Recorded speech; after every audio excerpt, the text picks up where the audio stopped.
Hi guys! Welcome back to my YouTube channel! For today's video, tuturuan ko kayo kung paano i-level up ang simpleng pritong isda. Pero bago yan, kung di ka pa nakasubscribe sa channel ko, subscribe ka na and hit the notification bell para updated ka sa mga bagong recipes na i-upload ko.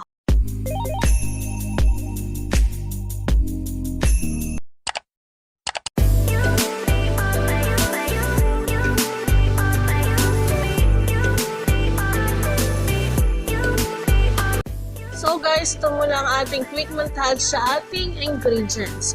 Huwag kang mag-alala dahil ilalagay ko sa description box ang kompletong listahan ng ating mga ingredients. So step 1, magpapainit tayo ng mantika sa ating kawali. Kasi nga magpiprito tayo. So, pag mainit na yung mantika sa ating kawali, pwede na natin ilagay yung ating isda. Siyempre, yung fish, i-dredge mo muna siya or i-coat mo muna siya ng harina or breading mix para mas crispy ang kakalabasan ng ating fish. So, guys, mapapansin nyo, yung mantika na ilagay ko ay konti lang. Kasi nga po, nagtitipid kami. Pero kung marami kayong mantika or oil, pwede nyo namang damihan at i-deep fry nyo yung fish. Mas masarap yun.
So, pag golden brown na yung isda natin, pwede mo na siyang hanguin.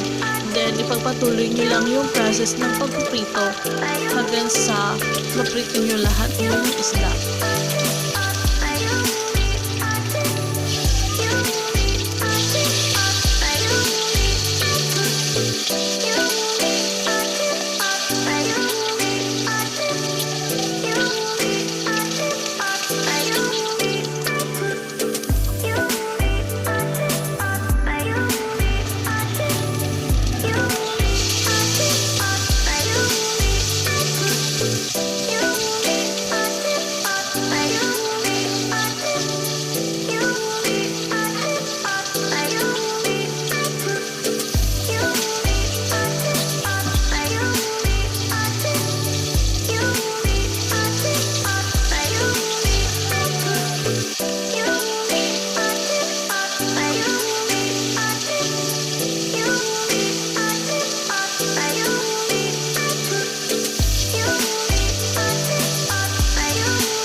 natin yung sauce. Una, maglalagay ka ng konting-konting mantika lang sa ating pan. Painitin mo lang ito, tapos magigisa na tayo. Unang ilagay ang luya.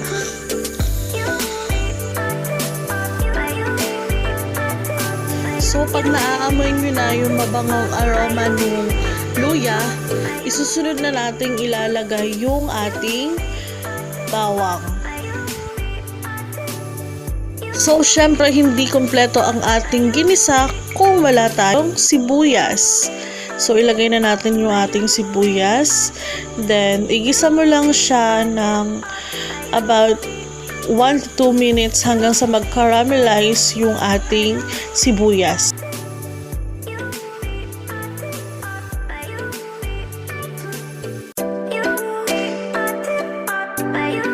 Tapos sunod natin ilalagay yung ating kamatis.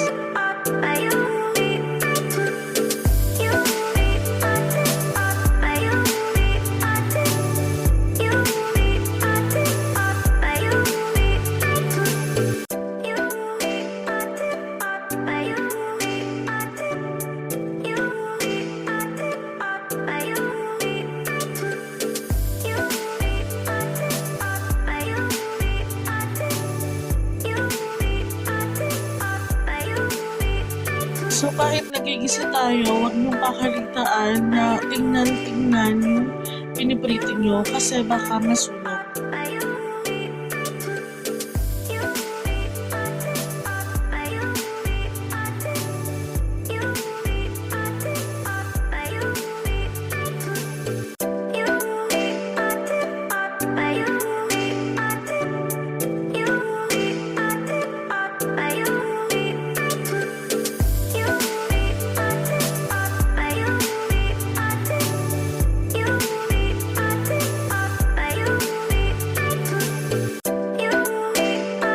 Ngayon naman, dito napapasok yung ating mga pampalasa.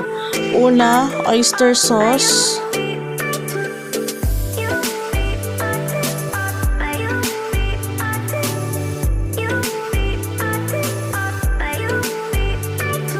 Tapos, ilalagay na natin yung ketchup.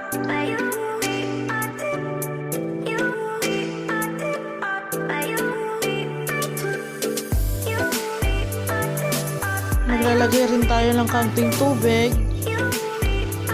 Yan.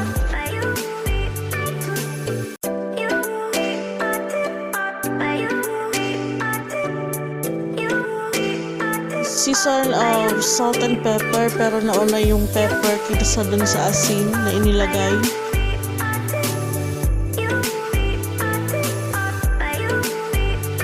Maglalagay din tayo ng konting-konti lang na pampaasim or yung suka.